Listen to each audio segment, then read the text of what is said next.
এক ছিল সুন্দর একটি গ্রাম, নাম সোনা গ্রাম। চারদিকে সবুজ মাঠ, নদী আর গাছপালা। সেই গ্রামে থাকত একটি সাহসী ছেলে, তার নাম রাহাত।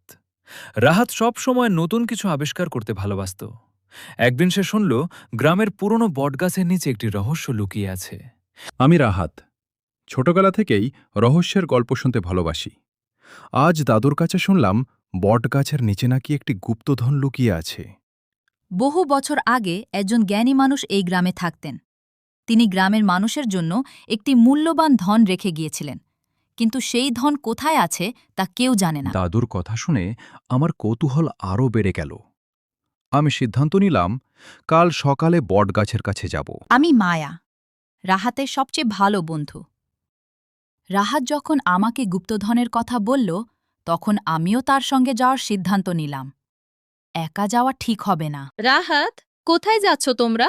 মা, আমরা বটগাছের দিকে যাচ্ছি একটা রহস্যের খোঁজ করতে। সাবধানে যেও, আর কোনো বিপদ দেখলে সঙ্গে সঙ্গে বাড়ি ফিরে আসবে। সাহসী হও, কিন্তু বুদ্ধি ব্যবহার করতে ভুলো না। সত্যিকারের নায়ক শক্তির চেয়ে জ্ঞানকে বেশি গুরুত্ব দেয়। পরদিন সকালে রাহাত আর মায়া বটগাছের কাছে পৌঁছালে। সেখানে তারা একটি পুরনো পাথরের ফলক দেখতে পেল। রাহাত, এই পাথরের উপর কিছু লেখা আছে, কিন্তু লেখাগুলো অনেক পুরনো। দেখি, এখানে লেখা আছে, যে জ্ঞানকে ভালোবাসে সেই প্রকৃত ধন খুঁজে পাবে। পাথরের নিচে একটি ছোট মানচিত্র ছিল। মানচিত্রটি তাদের গ্রামের পুরনো পাঠাগারের দিকে নির্দেশ করছিল। গুপ্তধন কি তাহলে পাঠাগারে লুকানো আছে? চলো দেখে আসি, হয়তো রহস্যের উত্তর সেখানে আছে। তারা পাঠাগারে পৌঁছে একটি পুরনো আলমারি দেখতে পেল। আলমারির ভেতরে ছিল একটি কাঠের বাক্স। ওয়াও!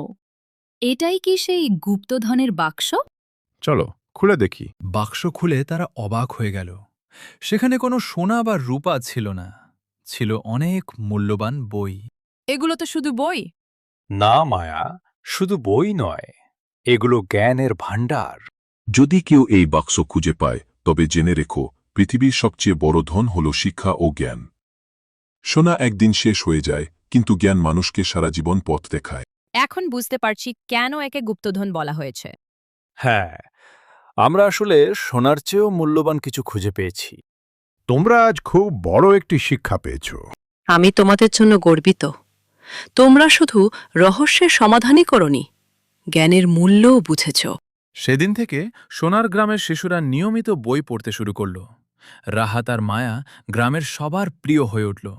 তারা বুঝেছিল সত্যিকারের গুপ্তধন সোনা নয়, জ্ঞান। আর সেই জ্ঞানই তাদের ভবিষ্যৎকে উজ্জ্বল করে তুলেছিল।